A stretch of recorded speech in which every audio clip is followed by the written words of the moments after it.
Boa tarde a todos, bem-vindos. Bem-vindos à terceira sessão do curso avançado em Biomedical Imaging. Este curso, como sabem, é organizado pela Faculdade de Medicina da Universidade de Coimbra, em colaboração com o programa UT Austin Portugal. O meu nome é Mara. Eu estou aqui em representação do programa UT Austin Portugal, juntamente com a minha colega Vera. Estaremos aqui a dar apoio durante a sessão. Em nome do programa, eu agradeço a todos o vosso interesse e a vossa presença e aproveito também para agradecer a disponibilidade dos nossos palestrantes de hoje. Passo agora a palavra então às nossas moderadoras de hoje, a professora Margarida Abrantes e Salomé Pires, e desejo a todos uma ótima sessão.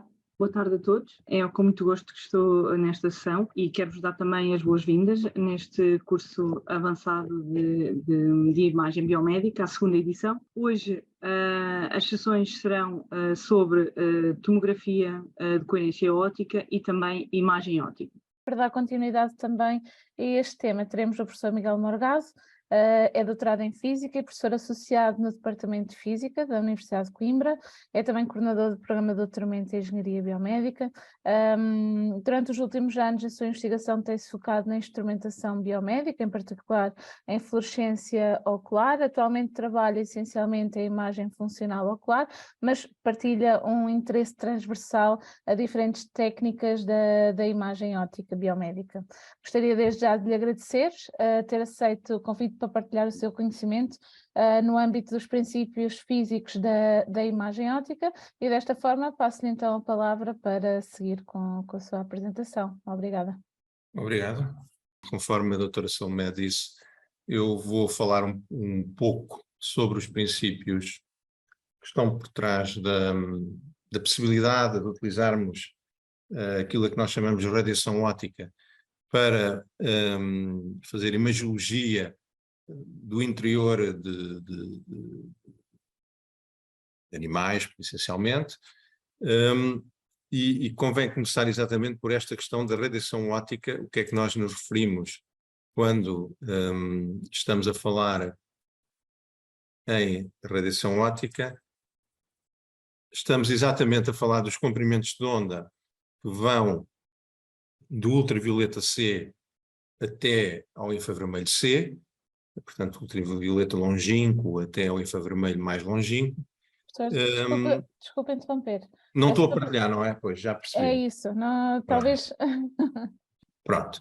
Como eu dizia, estamos a falar da gama de comprimentos de onda que vai do ultravioleta C ao infravermelho C, conforme as definições da Comissão Eletrotécnica Internacional, sendo que a imagiologia é essencialmente na banda do visível e principalmente na banda do infravermelho próximo, por razões que iremos ver mais adiante. A questão que se coloca é se nós podemos utilizar esta radiação óptica para ver dentro do corpo humano. Podemos começar assim com uma pergunta ousada. Será que podemos fazer raio-x, entre aspas, radiografias com radiação óptica? Ou seja, será que eu consigo obter uma imagem destas utilizando a luz visível ou a luz de infravermelho próximo? E se eu fizesse esta sondagem, uma pergunta aqui, uma sondagem aos participantes, toda a gente diria que não, e que apontariam como razões óbvias, como razão óbvia para tal, o facto da radiação do corpo humano não ser transparente essa radiação. Portanto, implicitamente, de uma forma mais leiga, diriam que há aqui um problema de absorção, portanto o corpo absorve demais este tipo de radiação. Na realidade não é bem assim, porque se nós pegarmos, por exemplo, nesta imagem, nós vemos aqui claramente que isto é uma imagem de uma mão vista, aquilo que nós chamamos de transiluminação, portanto uma imagem de transmissão, a fonte de luz está por trás, o objeto no meio e o detector, aqui o olho humano, está do lado oposto ao lado em que está a ser feita a iluminação, e a fonte é uma fonte de luz branca, e nós vemos que, pelo menos, os comprimentos de onda mais elevados, portanto a radiação vermelha, passa, consegue atravessar esta mão. Mas também vemos que, apesar de algumas sombras que estão ali dentro, não conseguimos ver a estrutura dos ossos, como se vê aqui nesta imagem obtida por raio-x. De facto, se nós considerarmos apenas o fenómeno da absorção, até verificamos que os tecidos biológicos, o corpo humano, é mais transparente à radiação na região do infravermelho do que é na região do raio-x. Portanto, temos aqui representado na ordenada o coeficiente de absorção, e, portanto, se nós invertermos este valor, se considerarmos o recíproco deste valor, temos uma medida da distância média que o fotão percorre antes de ser absorvido no meio que está a ser considerado. Portanto, o problema não é exatamente de absorção, ou não é só de absorção. O problema é essencialmente de scattering, que em português é chamado de dispersão, que é uma palavra um bocado, não é que seja infeliz, mas pode-se fazer confusão com outra coisa, outro fenómeno que chamamos de dispersão, que é a separação que vemos da luz branca nas suas componentes de cor, por exemplo, num prisma ou num arco-íris. No Brasil chama-se o scattering espalhamento, que é uma expressão feliz, e que, como mostra esta imagem, torna impossível obter uma imagem com contraste adequado, que permita distinguir objetos a partir de certas profundidades. A analogia aqui, o que nós estamos a ver aqui é uma imagem de um dia de nevoeiro, e vemos que as personagens mais distantes, as pessoas mais distantes, são praticamente impossíveis de distinguir, e todos nós, de certeza, que já conduzimos num dia de nevoeiro, numa situação diurna, a luz passa perfeitamente pelo nevoeiro, aquilo não é negro, no entanto nós não conseguimos ver absolutamente nada do que está para além de uma certa distância. E isto, portanto, tem a ver com o processo de scattering. E o processo de scattering é um processo em que ocorre uma absorção e uma reemissão quase instantânea, numa escala de 10 levantado a menos 15 segundos, do fotão, mas com perda de informação de orientação. Portanto, a orientação da trajetória não é mantida. Portanto, o fotão pode ser remitido numa direção qualquer, há direções mais prováveis, direções menos prováveis, mas há uma perda na informação da trajetória. E como o contraste é, no fundo, a fonte, seja qual for o mecanismo físico que estamos a utilizar para o contraste, mas é a fonte da informação que está contida numa imagem, se nós temos uma degradação do contraste, acabamos numa situação em que é impossível distinguir objetos numa imagem. Portanto, acabamos com uma imagem que é perfeitamente uniforme, e sendo uma imagem perfeitamente uniforme, poderá ter alguma informação, mas será apenas num parâmetro particular. Podemos ver o efeito do scattering facilmente numa experiência muito simples em casa, basta pegarmos no nosso telemóvel, ligar a lanterna e pôr em cima da lanterna um copo de vidro com água, e nesta situação nós conseguimos distinguir, aqui não sei se é exatamente a lanterna do telemóvel, mas conseguimos distinguir perfeitamente o objeto, e se agora formos adicionando à água cada vez concentrações maiores de leite, que é um bom dispersor, vamos ver que a partir de certas concentrações temos uma imagem perfeitamente uniforme e torna-se impossível a distinção do objeto. Portanto, o meio que foi colocado entre o objeto e o detector é um meio muito dispersivo, e com isso perdemos toda a informação sobre o objeto que queríamos apanhar na imagem. Basicamente, o que vai acontecer é que se tivermos apenas um feixe luminoso, vamos ter um alargamento do diâmetro desse feixe. Para distâncias pequenas, nós estamos ainda naquilo que chamamos um regime balístico, em que, portanto, que a trajetória do fotão é relativamente previsível e segue a trajetória que seria, ou segue de forma próxima à trajetória que seria de esperar na ausência de dispersão. À medida que os múltiplos sucessivos eventos scattering vão ocorrendo, nós temos uma variedade cada vez maior possível de trajetórias, e ao fim de uma certa distância temos quase que uma distribuição aleatória, e portanto se tivéssemos aqui à saída um detector, eu já não teria nenhuma relação espacial entre o ponto de entrada de um fotão e o ponto em que o fotão depois vai emergir à saída do meio. E, portanto, é isto que degrada essencialmente a possibilidade de observar, principalmente para profundidades acima de 1 milímetro, 2 milímetros, o interior do corpo humano com radiação óptica. Aqui estamos, obviamente, também convém fazer aqui um ponto prévio, antes que estas expressões apareçam na apresentação. Há que distinguir entre duas condições de iluminação, as condições de epi-iluminação, em que o objeto e o detector estão do mesmo lado da amostra, desculpem, em que a fonte de luz e o detector estão do mesmo lado da amostra, e a situação de transiluminação, em que a fonte de luz está do lado oposto, portanto o objeto é colocado entre a fonte de luz e o detector. Obviamente que no caso da epiluminação nós precisamos de scattering, porque sem scattering não conseguimos ter luz a chegar ao nosso detector. Esse scattering é essencialmente aquilo que nós chamamos de bulk scattering, que tem a ver com, que supostamente traz consigo, portanto essa luz trará consigo informações sobre as propriedades ópticas internas do sistema, do objeto que queremos, sobre o qual queremos fazer a imagiologia. Numa descrição física do scattering, normalmente utilizamos, em física utilizamos muito o conceito de secção eficaz, que nos basicamente relaciona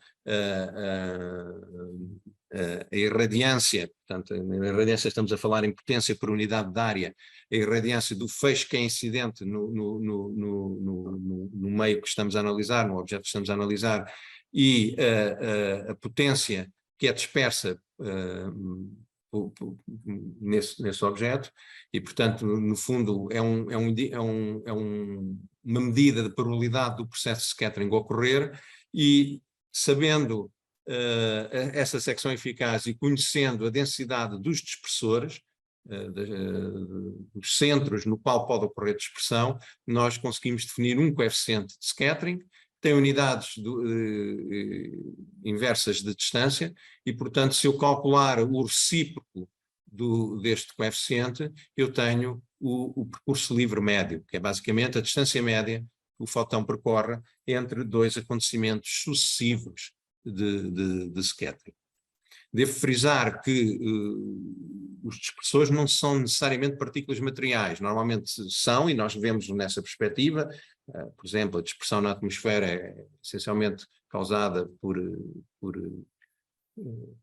pequenas partículas que se encontram na atmosfera. Nós associamos a dispersão nos tecidos biológicos às estruturas celulares, mas na realidade um dispersor, do ponto de vista físico, é apenas uma variação local de índice de refração, ou seja, uma variação local da velocidade de propagação da luz no meio. E, portanto, pode ser causada por uma diferença na viscosidade do meio, uma diferença até de outros parâmetros, da densidade, etc.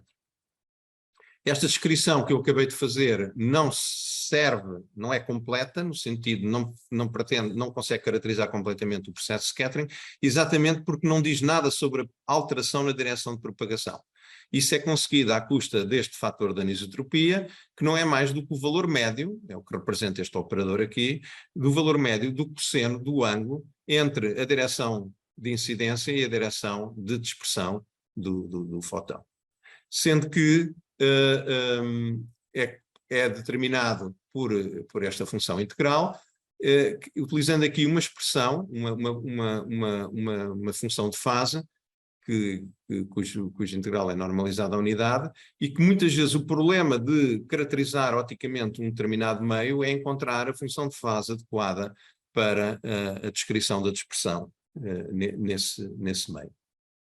Uma das funções mais utilizadas em tecidos biológicos, portanto em aplicações biomédicas, é esta função de N.A. que foi originalmente obtida, aplicada para a descrição da dispersão na atmosfera, a dispersão da luz na atmosfera, que é um problema de grande interesse prático na astronomia, devido à obtenção da qualidade das imagens, portanto, que encontrou, entretanto, aplicação numa área que nós chamamos Tissue Optics, óptica biomédica. A descrição física completa do processo de scattering é relativamente complexa. Uma descrição exata baseia-se na teoria de Mie, que foi uma teoria desenvolvida no início do século XX para o caso particular de uma esfera dielétrica, tem sido estendida para outro tipo de objetos, mesmo assim tem uma forma muito ainda está muito restrita a dispersores muito particulares. Sempre que possível, e aqui o sempre que possível é quando as estruturas que são dispersoras têm uma dimensão física bastante inferior ao comprimento de onda da luz que está a ser dispersa, podemos utilizar o formalismo de Rayleigh, cuja secção eficaz diferencial está aqui expressa, e aqui interessa relevar a dependência grande que existe com o comprimento de onda, mais concretamente com o inverso do comprimento de onda. E, portanto, isto mostra que a dispersão é particularmente significativa para comprimentos de onda mais curtos, especialmente no caso da radiação óptica, para os ultravioletas e para os azuis. Aliás, a cor do céu, o facto de ser azul, tem exatamente a ver com esta dependência da dispersão. E, portanto, isto indicia também que, além dos comprimentos de onda na região do vermelho e do infravermelho próximo serem os comprimentos de onda que são menos absorvidos pelas espécies moleculares que estão presentes nos tecidos biológicos, também serão os comprimentos de onda que vão ser menos dispersos. Isto, do ponto de vista da dispersão, poderia vir daqui a sugestão que devíamos caminhar ainda para infravermelhos mais longínquos. O problema é que depois entra em ação a absorção pela água, que aumenta consideravelmente a partir ali dos 1000, 1100 nanómetros, portanto a partir da região média do comprimento da banda de infravermelhos A. E, portanto, combinando todas estas coisas, nós, eu vou aqui avançar um bocado e depois recuarei, é combinando todas estas coisas que nós obtemos este comportamento da radiação óptica dentro dos tecidos biológicos e que é definida uma região de transparência na zona dos comprimentos ali entre os 800 e os 1100 nanómetros, grosso modo. É considerada como até esta zona é muitas vezes denominada na literatura por janela terapêutica, por ser exatamente a gama de comprimentos de onda em nós podemos esperar maior penetração nos tecidos biológicos. Quanto a uma descrição mais aprofundada do scattering ou a métodos mais que permitam uma avaliação do que é possível esperar em termos de scattering em certos meios, conforme eu disse, o scattering, uma teoria exata e que tem que ser utilizada quando as dimensões dos dispersores são da ordem do comprimento de onda da luz, implica utilizar o formalismo de Mie, que é relativamente complexo. Basicamente depende de dois parâmetros, que são a dimensão do dispersor face ao comprimento de onda da luz, que é traduzida por este parâmetro de dimensão, size parameter, e também a diferença relativa entre o comprimento, o índice de refração do dispersor e o índice de refração do meio circundante. Eu recordo que, formalmente, um dispersor é qualquer variação local de índice de refração. E, portanto, utilizando o formalismo Mie, nós conseguimos obter um parâmetro que basicamente nos dá a eficiência de dispersão e com ele conseguimos calcular a tal secção eficaz de dispersão que já foi mencionada. Eu devo dizer que estão disponíveis na internet, nomeadamente no centro, na página web do Oregon Medical Laser Center, portanto um grupo de investigação dirigido pelo professor Stephen Jacks, tem muito trabalho feito na área da óptica biomédica, várias rotinas de software, utilizando diferentes métodos, essencialmente Monte Carlo, mas não só, e também vários calculadores que nos permitem aferir os efeitos esperados em certas situações de dispersão. Aqui está representado apenas um exemplo de um calculador em que nós introduzimos estes dados que estão aqui representados, basicamente o índice de refração do dispersor, o índice de refração do meio, as dimensões do dispersor, o comprimento de onda que estamos a considerar no vácuo, obviamente, e a densidade de partículas, desculpem, a densidade de dispersores mais concretamente, e o calculador permite-nos obter todos estes parâmetros que permitem avaliar o processo de scattering, e bem como obter estes gráficos polares, em que nós temos uma ideia das direções preferenciais de scattering. E como veem, estamos a falar de um caso em que o fotão incide segundo esta direção horizontal e, como veem, a distribuição de direções após o scattering é relativamente vasta. É favorecido o forward scattering, o scattering na direção, mais ou menos na direção inicial de propagação, mas existe alguma probabilidade de backscattering, conforme podem ver.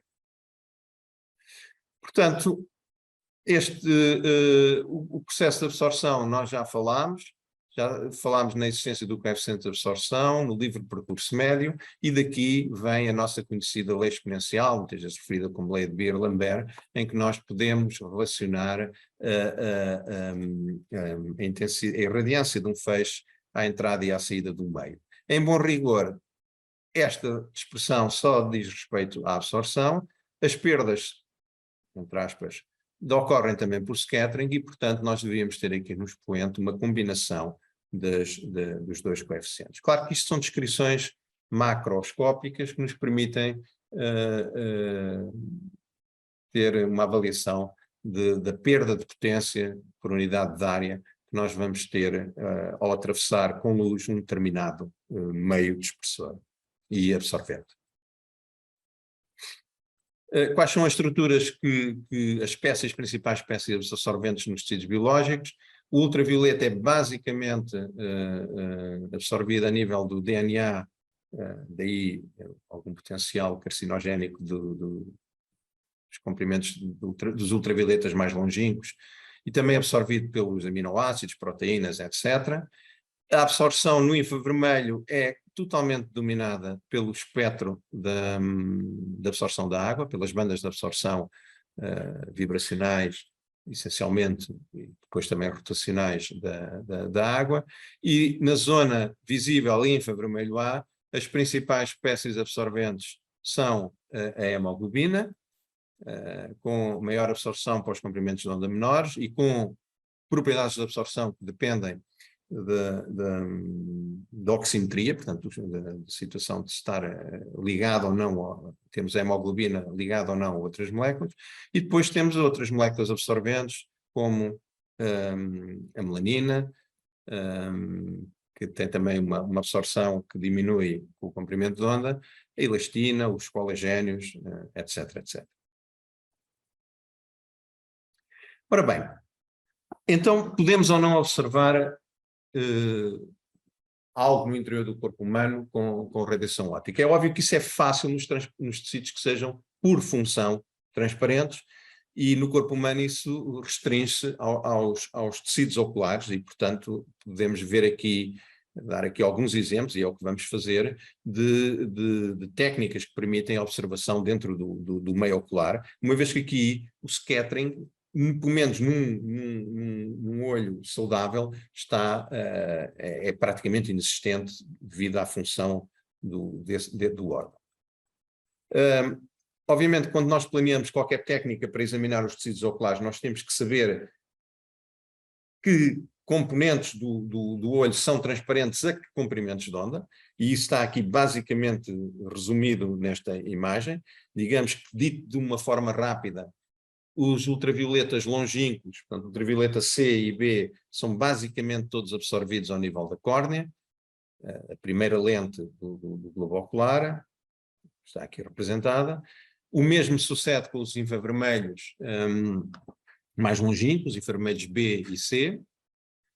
Portanto, a córnea transmite basicamente o visível, o ultravioleta A e o infravermelho A, sendo que este ultravioleta A vai ser bloqueado, absorvido, ao nível do cristalino, da lente interna ajustável, que está localizada, digamos que atrás da pupila. Tudo isto significa que a região mais nobre do olho, onde nós temos o nosso sensor e que já é, portanto, tecido do sistema nervoso central, chegam os comprimentos de onda visíveis, para os quais temos detectores, e o infravermelho A, para os quais não temos detectores, mas que acaba por ser muito útil termos lá esses comprimentos de onda, uma vez que nos permitem a observação desse meio, com relativo conforto por parte dos doentes, e tratando-se de comprimentos de onda que estão dentro da tal janela de menor absorção e de menor scattering, podemos esperar profundidades de penetração interessantes ao nível da retina. Para além disso, são componentes que não provocam efeitos fotoquímicos e, portanto, poderá haver dano por efeito térmico, mas nesse caso também os próprios movimentos oculares conferem alguma proteção, e para além, obviamente, dos mecanismos de difusão térmica. E digamos que o que está aqui representado a preto é o espectro da radiação que chega ao fundo do olho, da radiação óptica. Lá está o visível, e a partir aqui dos 700 nanómetros, o infravermelho A, que se estende basicamente até aos 1400 nanómetros. Existem diversíssimas técnicas, não vamos aqui explorar todas, para observação, quer do segmento anterior, córnea cristalina essencialmente, quer do segmento posterior, a retina. Estão aqui representadas algumas técnicas, como a lâmpada de fenda, que todos nós conhecemos das visitas ao oftalmologista, a tomografia de coerência óptica para observação do segmento anterior, obter aqui uma imagem transversal, e a microscopia confocal, que permite resolução subcelular e que tem associado o conceito de seccionamento óptico, uma vez que estamos a ver aqui diferentes camadas no tecido da córnea, que é um tecido basicamente transparente e com uma espessura na ordem de meio milímetro. E, portanto, o sistema óptico consegue fatiar a córnea e obter imagens em profundidade. Nós estamos a viajar da superfície para a profundidade ao longo aqui deste trajeto, do epitélio para o endotélio da córnea. A mesma coisa no segmento posterior, a fotografia do fundo, as angiografias, que agora estão a ser progressivamente substituídas pela técnica de angiografia OCT, e a tomografia de coerência óptica. Okay? Todos estes tecidos oculares são tecidos que normalmente têm um grande nível de diferenciação, apresentam estruturas multicamada e, portanto, é de interesse desenvolver e ter técnicas ópticas que permitam ver as diferentes camadas. E aqui põe-se um problema, que é como observar diferentes camadas de um tecido espesso. Recordo que nós resolvemos esse problema na bancada do laboratório, tirando o tecido, cortando em secções de pequena espessura, 8 micron, 6 micron, e montando essas secções em lâminas e levando-as ao microscópio. Obviamente que nós queremos algo que dê o mesmo resultado, mas que possa ser feito num processo não invasivo. E, portanto, um sistema óptico que tenha que fazer isso tem que ser capaz de ter aquilo que nós chamamos de seccionamento óptico. Capaz de obter imagens sucessivas em profundidade de um tecido espesso. E, basicamente, na instrumentação que é utilizada na área biomédica, há 3 mecanismos que são empregos para obter este seccionamento óptico. Um é a filtragem espacial, é colocar obstáculos à propagação da luz, de maneira a garantir que só chega ao detector a luz que vem de um determinado plano, e isso é o princípio da microscopia confocal, ou da oftalmoscopia confocal, portanto é o princípio confocal, usar pequenas fendas, pinholes, em planos conjugados, planos confocais, que garantam que para uma dada amostra espessa, só a luz que é proveniente de um plano de baixa espessura é que consegue passar os obstáculos e chegar ao detector. Outro mecanismo é utilizar as propriedades de coerência da luz. A luz é uma onda que se propaga, mas só temos relações de fase constantes entre as diferentes frentes de onda numa gama de distâncias bastante pequena, dependendo do tipo de luz, mas eu posso ter um laser monomodo e ter essa relação durante centenas de quilómetros, mas se tiver um ponteiro laser, como aqueles que usamos aqui nas apresentações, o comprimento de coerência não chega a 1 milímetro, provavelmente. E com isso, eu posso desenvolver técnicas baseadas em interferência que me garantem que eu só vou obter sinal de interferência para um plano muito bem definido, e portanto faço o seccionamento óptico dessa maneira. E a terceira hipótese, que ainda não chegou à oftalmologia, pelo menos a nível clínico, é utilizar óptica não linear, nomeadamente os processos de absorção de 2 ou mais fotões, que, como esta figura ilustra, como são processos que exigem uma densidade de potência muito elevada, ou seja, um número de watts por centímetro quadrado muito elevado, só podem ocorrer exatamente no plano focal da lente objetivo. E, portanto, o que se vê aqui é a diferença entre a excitação de uma solução fluorescente com técnicas lineares, portanto, de um fotão, e com técnicas não lineares de 2 fotões.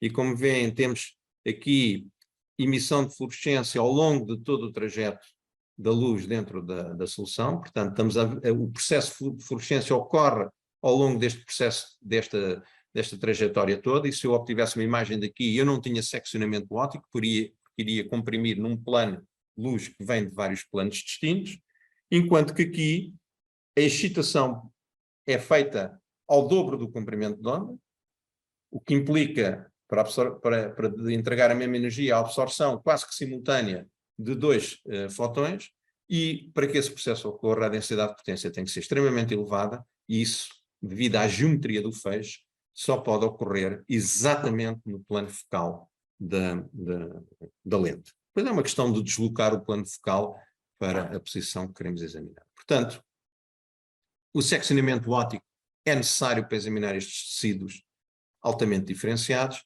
e, no fundo, é como se tivéssemos uma máquina de cortar fiambre que faz isso exatamente com a luz. Portanto, nós não vamos com o bisturi cortar a amostra, mas cortamos com as propriedades da luz. E isto é utilizado em oftalmologia. O oftalmoscópio utiliza o princípio confocal, quer seja na retina, quer seja o microscópio confocal da córnea, mas podemos ver aqui imagens até obtidas no nosso grupo de multifotão, em que nós obtemos também o mesmo tipo de seccionamento óptico que se foi obtido com o confocal, mas com um princípio completamente diferente. Portanto, aqui é óptica não linear, aqui é filtragem espacial, e o OCT, como já vimos nas imagens aqui para trás, conseguimos ver as diferentes camadas que estão aqui nesta retina, e isso é feito à conta da propriedade de coerência da luz e utilizando interferometria. Agora, podemos portar isto para tecidos não transparentes? Ora, no corpo humano será sempre muito difícil devido à dimensão do corpo, mas em pequenos animais, ratinhos, isto já é uma realidade hoje, e é uma realidade com um impacto importante em todas as ciências experimentais que exijam este tipo de modelos. A ideia é que estas técnicas serão, em princípio, também capazes de fornecer informação molecular, porque têm a sensibilidade para isso, e podemos baseá-las em detecção de receptores, membranares ou de outras moléculas. Portanto, poderão, em princípio, conseguir obter informação similar à que é obtida com os métodos extremamente sensíveis que a medicina nuclear nos proporciona. Provavelmente temos ainda uma série de problemas para resolver, mas também existem algumas vantagens logo à partida. E a primeira é que, se eu quiser aqui no meu gabinete instalo um sistema de imagiologia óptica, é só comprá-lo, entre aspas, e pô-lo aqui a funcionar, mas não posso chegar aqui ao meu gabinete e pôr aqui um sistema de SPECT ou de PET a funcionar, por razões que todos entendem, que têm a ver com a segurança, a proteção contra a radiação, e normas essas que se estendem inclusivamente às qualificações dos profissionais que podem operar estas técnicas. E, portanto, há aqui alguma promessa de maior disponibilidade e de custos mais reduzidos. É o que, no fundo, está aqui a ser referido neste slide. Basicamente, com a imagem óptica temos 2 grupos de técnicas. Temos aquilo que nós chamamos tomografia de projeção óptica, e chama-se tomografia de projeção óptica porque se obtém a informação do interior da amostra utilizando a transformada de Radon e, portanto, técnicas similares, técnicas de processamento similares às que são utilizadas em CT. Isso implica ou traz consigo uma série de restrições para as amostras, nomeadamente a necessidade de transparentizar as amostras, o chamado clearing, optical clearing, que está aqui mencionado, e portanto neste caso nós estamos a falar, é uma técnica que é muito utilizada, por exemplo em Portugal é muito utilizada no Instituto Gulbenkian de Ciência, para o estudo de embriões, em que, portanto, o objeto de interesse são os embriões, implica inserir esses embriões numa matriz de agar que contém esta mistura, o BABB, que é uma mistura, que está aqui identificada, e que permite reduzir substancialmente o scattering na amostra. Mas estamos a falar, obviamente, logo de uma amostra que à partida é de relativamente baixa dispersão comparada com os animais utilizados em experimentação animal. Portanto, esta técnica é muito mais simples do ponto de vista matemático, uma vez que assume uma situação de fotões quase sempre balísticos, mas permite, mesmo assim, estudos bastante interessantes e tem sido bastante desenvolvida. Aliás, existem disponíveis toda a informação para montar um sistema destes. Aliás, pode-se fazer um sistema destes com aqueles Legos motorizados, já vi alguns, e existe também disponível todo o software na forma de plugins para o ImageJ, para poder fazer este tipo de análises. Portanto, fica aqui a referência, não é exatamente o foco da apresentação, mas fica aqui a referência. Temos aqui alguns exemplos de imagens. Este aqui à esquerda, foi um sistema de OPT que nós montámos no âmbito de uma tese de mestrado, apenas para avaliar o que é que poderíamos fazer com isto. Implica, obviamente, que a amostra seja rodada para conseguir obter a tomografia. Não se esqueçam que tomografia não é mais do que obter diferentes projeções, imagens correspondentes a diferentes projeções de um dado objeto. A nível de imagiologia de pequenos animais, imagiologia molecular, que vai ser o tema que a doutora Mafalda a seguir irá aprofundar consideravelmente, eu deixo apenas algumas informações básicas. São utilizadas quer a propriedade de fluorescência, quer a propriedade de luminescência. Em ambas estão envolvidos mecanismos de desexcitação molecular, mas a grande diferença é que no caso da propriedade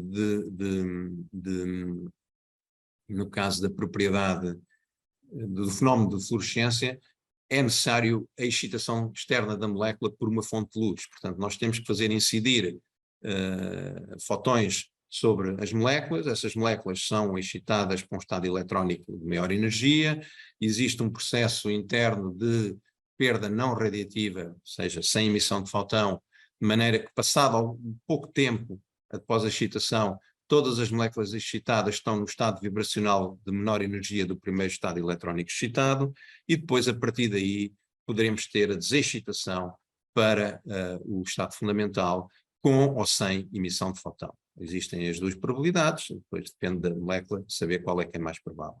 E poderá haver, inclusive, algo que nós chamamos de uma transição proibida, ou seja, a passagem da luz de um estado de multiplicidade spin, chamado singleto, para um estado de tripleto, e uma vez que esta transição é pouco provável, este estado aqui é aquilo que nós chamamos de um estado metastável. Tem um tempo de vida consideravelmente grande, e isto dá origem ao fenómeno da fosforescência, que era típico dos antigos ecrãs de televisão, aquelas televisões que tinham uma espessura considerável, um tubo de raios catódicos. No caso da luminescência, normalmente são utilizadas reações químicas entre uma enzima e o seu substrato, e aqui temos uma emissão natural de luz, natural no sentido sem necessidade de excitação, um caso que toda a gente conhece, e que é o caso que é, no fundo, aqui transportado para a investigação, é o caso do pirilampo, exatamente com esta reação que está aqui representada. Podemos também ter diferentes tipos de imagiologia óptica molecular. a chamada imagiologia direta, em que nós temos uma sonda fluorescente que é injetada e essa sonda fluorescente é específica para um determinado alvo sobre o qual pretendemos fazer a imagem, e aí ainda podemos distinguir entre sondas ativas e sondas ativáveis. A sonda ativa é uma sonda que está, sempre que é iluminada, está a emitir, irá emitir os fotões, portanto, mesmo que ainda não esteja no seu ligando, no alvo, no seu alvo específico, ainda, desculpem, não é no seu ligando, desde que ainda não tenha chegado ao seu alvo celular, ao seu alvo molecular, celular, se ela for iluminada vai emitir fotões, o que, portanto, significa que poderemos obter imagens, apanhar a sonda quando ainda está em circulação e, portanto, não trazer a informação que pretendemos. Temos, por outro lado, sondas que são ativáveis, normalmente baseadas em transferência ressonante de fluorescência. É um fenómeno que implica ter dois fluoróforos muito próximos um do outro, em que um inibe a emissão de fluorescência do outro. E enquanto eles estiverem nessa proximidade, alguns angstroms, mesmo que a molécula, o fluoróforo esteja a ser eliminado, ele não vai emitir qualquer fotão. Chegando ao alvo, nomeadamente a detecção da presença de uma determinada enzima, a própria enzima vai fazer o cleaving desta sonda, e uma vez que a distância aumenta, já o fluoróforo consegue emitir fotões. Portanto, há aqui isto utiliza um processo chamado FRET, que é o acrónimo para Fluorescence Resonant Energy Transfer. É exatamente este tal processo em que uma molécula inibe a emissão de fluorescência de outra molécula. Estão aqui representados alguns, exatamente estes conceitos.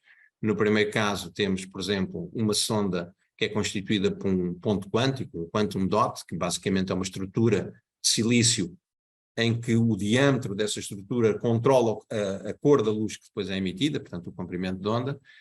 Se esse diâmetro estiver, se esse quantum dot estiver ligado a um anticorpo monoclonal que seja específico para um determinado receptor, por exemplo, celular, como está aqui representado, nós, desde que deixemos tempo suficiente para a sonda circular e chegar aos seus alvos, quando formos obter a imagem, vamos no fundo obter informação sobre a expressão deste receptor específico. Aqui em baixo está representado o caso do FRET, temos aqui o respectivo diagrama de Jablonski, em que lá está a ideia de termos aqui dois fluoróforos, duas moléculas em grande proximidade, em que esta é o quencher, o inibidor desta aqui, e uma vez entrando a enzima em ação, vai haver a clivagem aqui desta estrutura e deixa de estar presente o processo de FRET, que é um processo que é altamente dependente da proximidade entre as duas moléculas. Precisa de distâncias muito pequenas, da ordem da ordem de nanómetros. Depois existe a tal imagiologia indireta, que é muito utilizada também nas ciências biomédicas, em que nesse caso o que se faz é a introdução de um transgene na célula, de maneira que esse transgene vá promover, vá codificar a produção de uma determinada proteína fluorescente por própria da célula. Portanto, aqui não há administração da sonda, há a modificação de células que depois podem ser utilizadas, introduzidas nos modelos animais. A doutora Mafalda explicará isto muito melhor que eu, certamente. Também podemos ter este transgene não a codificar a produção de uma proteína fluorescente, mas sim a codificar a produção de uma enzima em processos de luminescência. Depois bastará injetar o substrato dessa enzima para nós termos a tal reação quimioluminescente, como esta que está aqui, que vimos já, e obter a produção de luz a partir das células que foram modificadas. Isto chama-se imagiologia indireta. Existe hoje em dia uma panóplia enorme de proteínas disponíveis para diferentes comprimentos de onda. Mais uma vez, hoje em dia favorece, pelas razões que já falámos, a utilização de proteínas com emissão na zona do vermelho, porque é aí que temos menor dispersão, é aí que temos menor absorção. Além disso, essas emissões, essas proteínas são excitadas com a luz de excitação é sempre de comprimento de onda inferior à luz de emissão, no processo de fluorescência, e, portanto, essas proteínas vão ser excitadas com comprimentos de onda na região do laranja e do amarelo, que são comprimentos de onda que não promovem a fluorescência dos componentes normais dos tecidos biológicos, não é? Não promovem a fluorescência das proteínas presentes no corpo humano, que são excitadas no ultravioleta, nem dos colagénios, que são excitados no azul, e, portanto, aquilo que nós chamamos a fluorescência endógena, a autofluorescência dos tecidos, é fortemente reduzida quando trabalhamos com este tipo de proteínas. Temos aqui alguns exemplos de sondas, já falámos nos pontos quânticos, lá está a possibilidade de controlar o comprimento de onda de emissão em função do diâmetro do quantum dot. São estruturas de silício e que têm o problema de terem uma citotoxicidade elevada, apesar de serem muito fotostáveis e com bandas de emissão muito intensas e relativamente estreitas, permite-nos utilizar diferentes tamanhos e ter imagens a mais que uma cor. Algo que apareceu aqui há uns anos atrás, que depois teve um bocado num limbo, mas que agora começa a investigação também normalmente a ver-se um aumento claro no número de artigos publicados, são os nanodiamantes. São, portanto, como o nome indica, diamantes com dimensões inferiores a 100 nanómetros, mas que, se nós introduzirmos defeitos na sua estrutura cristalina, são capazes de ser fluorescentes. Tem a grande vantagem, como sendo estruturas basicamente baseadas em carbono, têm uma citotoxicidade muito baixa, além de serem, por própria propriedade do nanodiamante, inertes do ponto de vista químico. Depois é uma questão de funcionalizar a superfície deles com grupos carboxilo, e isso permite também que eles se liguem a proteínas presentes nos tecidos biológicos. Eu penso que é uma área de investigação que é capaz de registar nos próximos anos um crescimento considerável.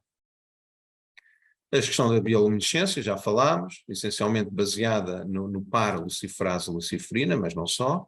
Tem como grande inconveniente o facto de utilizar comprimentos de onda que são muito absorvidos, comprimentos de onda baixos, azul, verde, que não só dão origem a muita alta fluorescência, como são bastante absorvidos e bastante dispersos. Temos aqui alguns exemplos, eu vou passar um bocado por cima disto, porque sei que a doutora Mafalda irá abordar estas questões com muito mais detalhe na próxima apresentação. Este é um exemplo de imagiologia indireta baseada em bioluminescência por luciferase. Aqui temos imagiologia indireta baseada por proteínas fluorescentes, portanto, modificação de células que foram introduzidas no animal, de maneira a que elas expressassem proteínas fluorescentes. Temos imagiologia direta, neste caso por pontos quânticos, quantum dots, portanto, administrados na corrente sanguínea e esperando que eles cheguem aos seus receptores. Falar um pouco da instrumentação que permite obter, isto talvez seja mais aqui ligado ao objetivo desta palestra. A instrumentação é relativamente sofisticada. Nós temos um problema, é que estamos a falar de sinais muito baixos, emissões de fotões muito baixas. E para conseguir detectar estes sinais de muito baixa intensidade, quase perto do regime de fotão único, nós precisamos trabalhar a temperaturas muito baixas, ou seja, precisamos de arrefecer consideravelmente o nosso detector, de maneira a que o nível do sinal se sobreponha ao nível do ruído que existe sempre, no ruído elétrico, óptico e depois elétrico, que existe sempre ao nível dos detectores. E por isso, tipicamente, utilizam-se sensores CCD, Charge Coupled Device, com multiplicação de carga. Não é o CCD convencional que se utiliza, por exemplo, em astronomia ou mesmo nos microscópios mais convencionais.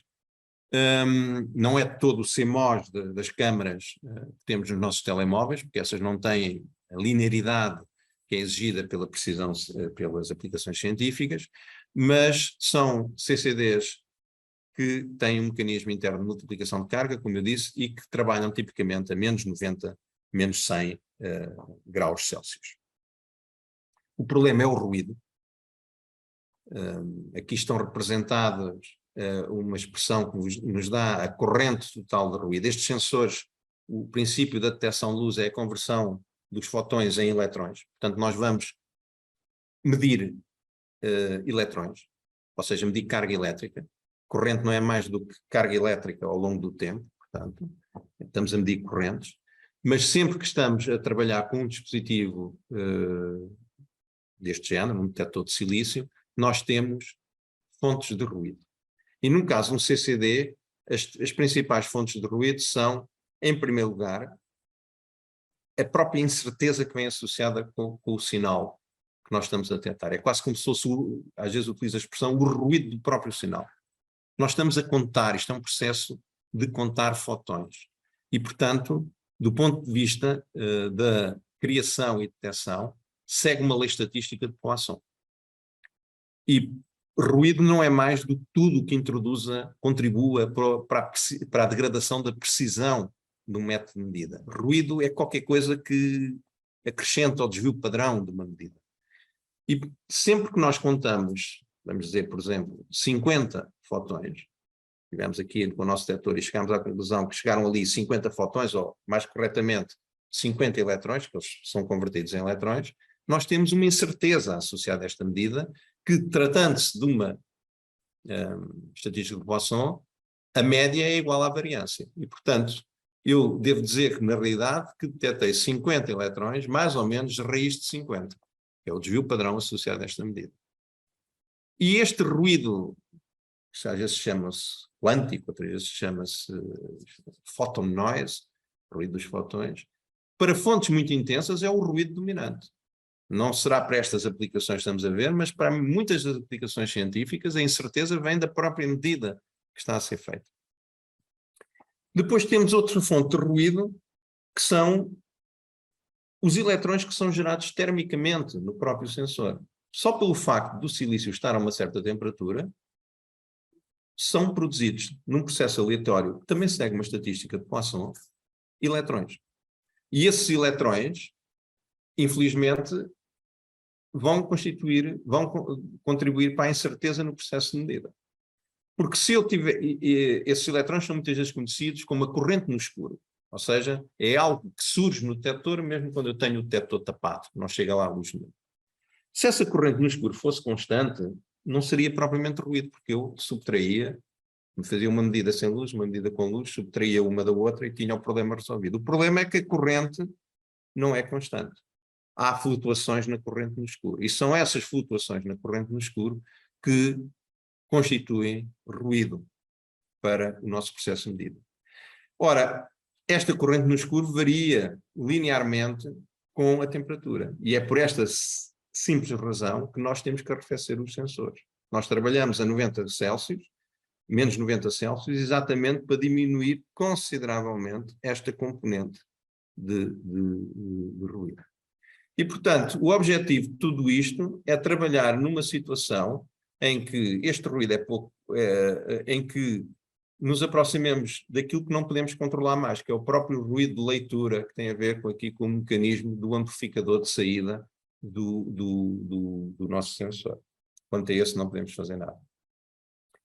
Este CCD ainda tem uma coisa, que é aqui um registro de multiplicação. Tem aqui uma zona onde existe uma alta tensão elétrica, os fotões são acelerados, os eletrões, desculpem, são acelerados e, por impacto, ionizam outros átomos, libertando eletrões secundários. E, portanto, eu, a partir de um eletrão, crio uma avalanche de eletrões secundários e, dessa forma, aumento o meu sinal sem ter que recorrer aos métodos convencionais de amplificação eletrónica, porque os métodos convencionais de amplificação eletrónica usam resistências elétricas. E sempre que há resistências, há flutuações na velocidade dos portadores de carga elétrica. Isso chama-se ruído Johnson. E, portanto, eu não posso amplificar um sinal muito fraco utilizando a eletrónica básica com resistências, porque na prática estaria só a amplificar este ruído Johnson. E, portanto, há aqui uma amplificação inicial que é feita por multiplicação de carga e depois, sim, então já podemos utilizar a amplificação convencional. Portanto, isto apenas para dar uma ideia que a instrumentação que é utilizada neste tipo de sistemas é relativamente complexa. Obviamente que se eu fizer imagem planar, se eu fizer este tipo de imagem que tentado descrever até agora, estou a falar apenas de imagem planar, o ideal era ter sistemas de tomografia e agora vou ter que acelerar um pouco mais, e esses sistemas estão disponíveis numa modalidade que nós chamamos FMT, Fluorescence Mediated Tomography, ou Fluorescence Molecular Tomography, existem as duas designações. A ideia basicamente é fazer tomografia, portanto utilizar diferentes projeções. Estão a ver aqui a imagem que se consegue obter a partir deste fantoma, só com uma projeção e com 72 projeções. Estamos a falar de meios altamente difusivos, portanto meios que dispersam muito, e a consequência disto é que o scattering vai degradar muito a imagem e nós vamos precisar de processos matemáticos relativamente complexos para conseguir obter algo como isto que está aqui. Na realidade, a propagação da luz num tecido dispersivo é governada por esta equação, a equação de Boltzmann do transporte radiativo, que é uma equação bastante complexa do ponto de vista computacional, mesmo para geometrias muito simples, e na maior parte das vezes utiliza-se uma primeira aproximação em que se considera que os fotões dentro do meio se comportam de forma difusiva, portanto, como se fosse um corante a difundir ao longo de um líquido, e isso permite-nos aproximar utilizar esta aproximação difusiva da tal equação do transporte radiativo. E esta sim já é mais simpática do ponto de vista computacional, mas mesmo assim estamos perante um problema bastante complexo, uma vez que nós temos primeiro que resolver, nós numa experiência real, o que nós temos é um conjunto de fontes e conseguimos saber qual é a informação que está nos detectores e com isso queremos saber o que está dentro do nosso objeto. E chegar a partir dos detectores e das fontes ao que está dentro do objeto, ou seja, resolver o problema inverso, é algo que matematicamente é complicado, porque trata-se de um problema que pode ter mais que uma solução para um conjunto de dados. E, portanto, o que se faz são processos muitas vezes iterativos, em que, na realidade, fazemos uma proposta para o que está aqui dentro, face às fontes que temos, vamos calcular o que obteríamos nos detectores, comparamos com aquilo que obtivemos na realidade e vamos modificando a proposta do que está aqui dentro até obter algo que seja próximo do que foi realmente medido. Portanto, só para dar uma ideia que a grande dificuldade aqui nestes sistemas é conseguir algoritmos de reconstrução que nos permitam resolver o que está dentro da amostra. E isto não vai lá com uma transformada de Radon, porque não temos fotões balísticos. Temos essencialmente situações já de random walk, portanto, uma distribuição quase aleatória dos fotões. Estão aqui alguns exemplos, eu vou passar um pouco por cima disto. Alguns resultados têm sido publicados em artigos científicos, a junção de diferentes modalidades, portanto aqui neste caso a junção da imagiologia óptica, tomografia com o CT. A única aplicação relevante que se tentou fazer para humanos é o desenvolvimento da mamografia óptica, que foi um esforço grande que a Philips fez, mas que entretanto abandonou. O desenvolvimento era um desenvolvimento interessante, porque tínhamos aqui um mamógrafo que ainda por cima não era compressivo e que pretenderia, o objetivo essencial era diminuir o grande número de falsos positivos que são enviados para biópsia numa situação de mamografia convencional.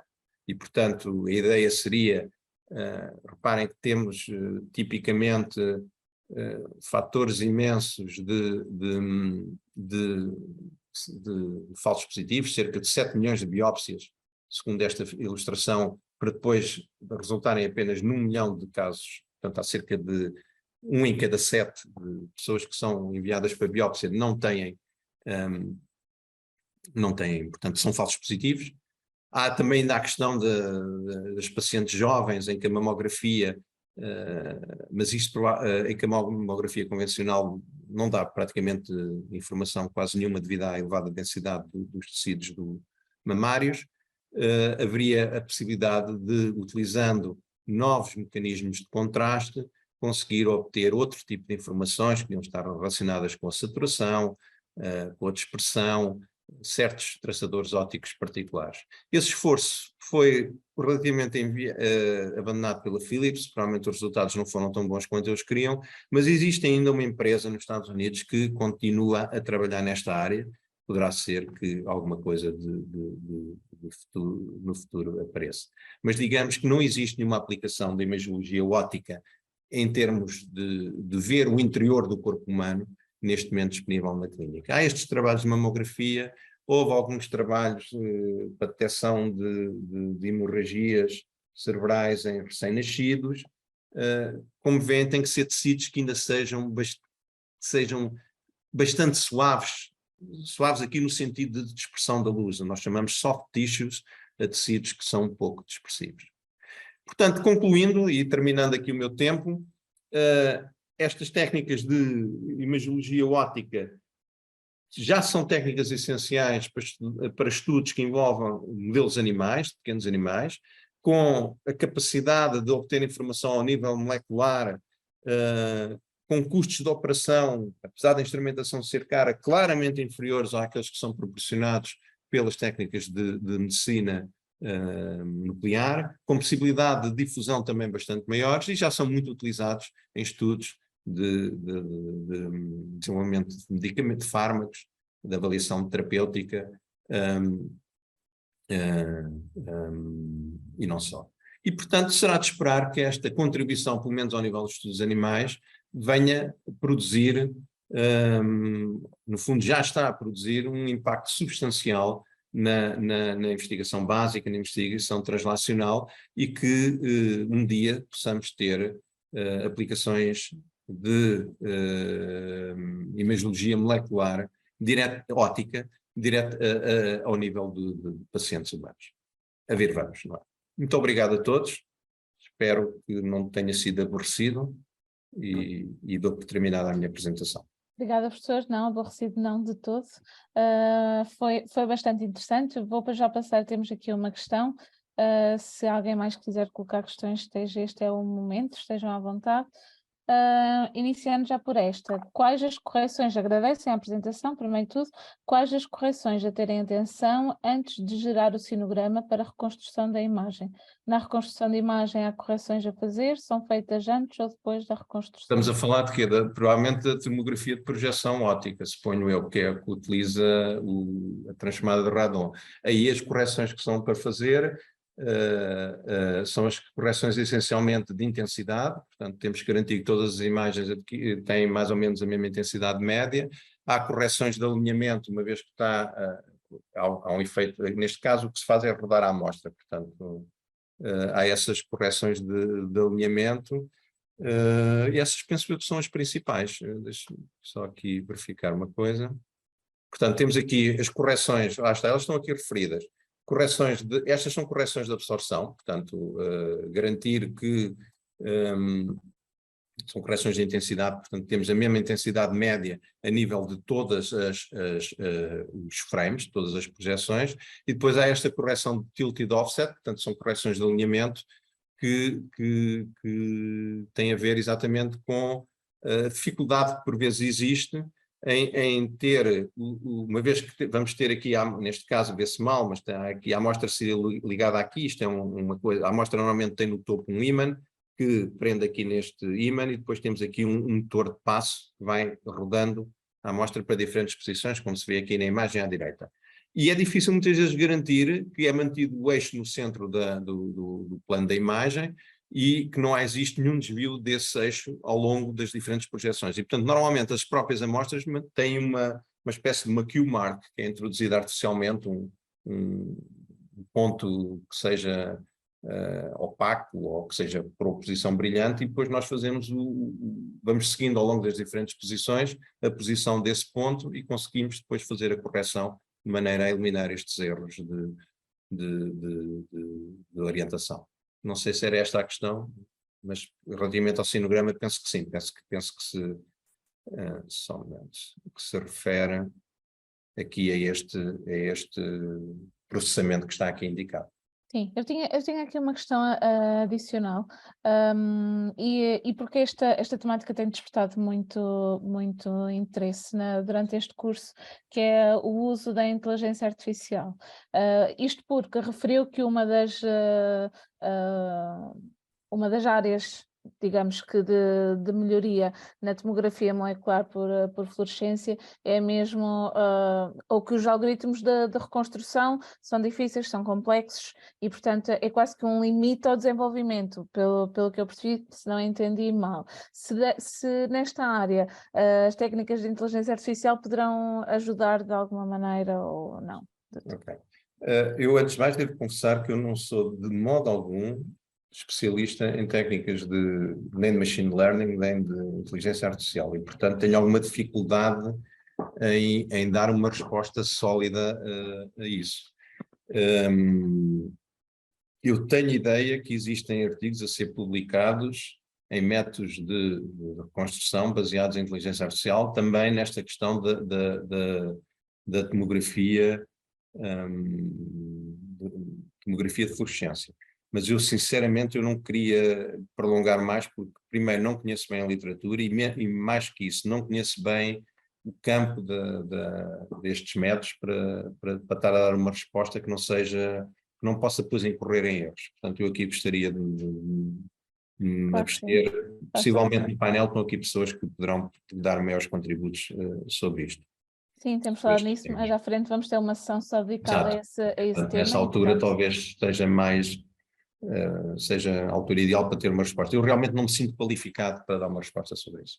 Claro, claro. Temos outra questão, podemos passar a ela. Gostaria de saber o que acha da utilização da tomografia fotoacústica e se terá alguma vantagem ou desvantagem relativamente ao OCT. A tomografia fotoacústica é excepcional. É uma técnica que o contraste é baseado em absorção. Se terá alguma vantagem em relação ao OCT? Eu penso que poderá oferecer a possibilidade de ter uma distância de penetração maior, mas eu acho que essencialmente são técnicas claramente distintas e que poderão ser utilizadas em contextos complementares. A tomografia fotoacústica vai ser muito interessante para situações em que se pretende analisar essencialmente, por exemplo, para obter imagens das árvores vasculares, das estruturas vasculares. Eu penso que aí vai ter um impacto muito grande e começa a ser já muito utilizada também em situações em contextos cirúrgicos, para avaliação de margens cirúrgicas e aplicações similares. Portanto, agora, o que eu acredito mesmo, é que nós nunca vamos ter uma técnica de imagiologia única para estas coisas. Porque se fizermos gráficos das diferentes técnicas e escolhermos como variáveis coisas como resolução, distância de penetração, sensibilidade molecular, nós vamos ver que as diferentes técnicas cobrem diferentes gamas. E, portanto, eu não acredito que alguma vez nós venhamos a ter uma técnica que resolva o problema todo. E, portanto, se queremos coisas muito sensíveis, se calhar vão ser pouco específicas, ou muito provavelmente vão ter resoluções, penetrações muito baixas. Se queremos técnicas que consigam ter alguma distância de penetração, como o OCT, que poderemos esperar que chegue aí aos 4 milímetros, provavelmente não conseguimos ter resolução celular, ou poderá ser mais difícil ter resolução celular, será mais difícil ter sensibilidade molecular. Portanto, desviando um pouco a pergunta, eu acho que não serão alternativas, mas poderão ser muito bem complementares. Sim. Também devo dizer que não sou nenhum especialista nunca trabalhei em fotoacústica, portanto sou leitor de algumas coisas, mas não alguém que tenha experiência de mexer nas técnicas. A Sónia, que fez essa pergunta, agradece e refere também que ela não se referia ao OCT, por lápis escreveu OCT, mas era sim ao OPT, à tomografia óptica. A tomografia óptica. Pois eu aí não sei responder exatamente. Qual é? O problema é saber porque aí, por nada, na fotoacústica é possível, não é? Porque a onda acústica consegue facilmente essas distâncias de penetração grandes, não é? Porque a excitação mas a excitação tem que ser feita com luz, não é mesmo? Não é? Mas a excitação é feita com luz, manda-se um impulso curto e depois há uma onda acústica que é detectada. É possível, não sei, quer dizer, eu tenho um receio de estar a dizer algo mais neiro e vou ser prudente. É possível. Qualquer das formas, sim, diga. Sim, não, não é possível, eu acho que será possível, mas não tenho a certeza absoluta. É melhor deixar ficar a resposta assim. Mas não seja a complementaridade entre quanto a isso técnicas, não é? acredito perfeitamente que nós nunca vamos conseguir ter uma técnica única e vamos provavelmente ter que ter um conjunto de técnicas para aceder a diferentes níveis, ou de resolução, ou de sensibilidade molecular, ou de distâncias de penetração. Exato. Temos uma outra pergunta. Qual é a diferença entre a FNIR e a OPT? Entre a FNIR e a OPT? Sim. Então, mas a FNIR é uma técnica essencialmente de espectroscopia, não é? Portanto, nós estamos a ver a resposta espectral a uma determinada excitação, não é? São técnicas que eu não utilizo e depois tenho sempre algumas dúvidas nisso, mas o FNIR, portanto, estamos a falar do funcional Near Imaging. Ok, espera aí, não, estava a pensar mal, deixa-me pensar um bocado. Near Infrared Spectroscopy. Near Infrared Functional. Eu não conheço bem os princípios da FNIR, mas eu penso que eu nem tenho a certeza, pois, é melhor, sinceramente não sei responder, é melhor confessar aqui a minha ignorância para dar uma resposta exata, lamento. Professor, obrigada por toda esta interação também. Agradecemos mais uma vez a contribuição e agora faremos então o link, a ligação para a próxima palestra, de realçar que houve várias pessoas a dar os parabéns pela apresentação e portanto isso também é de salutar. Gostaram? Obrigada, Fico contente. Muito obrigado. Não temos mais questões. Portanto, penso que podemos dar por terminada a nossa sessão de hoje. Voltamos então amanhã, agora para falarmos sobre CT, novamente as bases físicas e as aplicações, e também da ultrassonografia.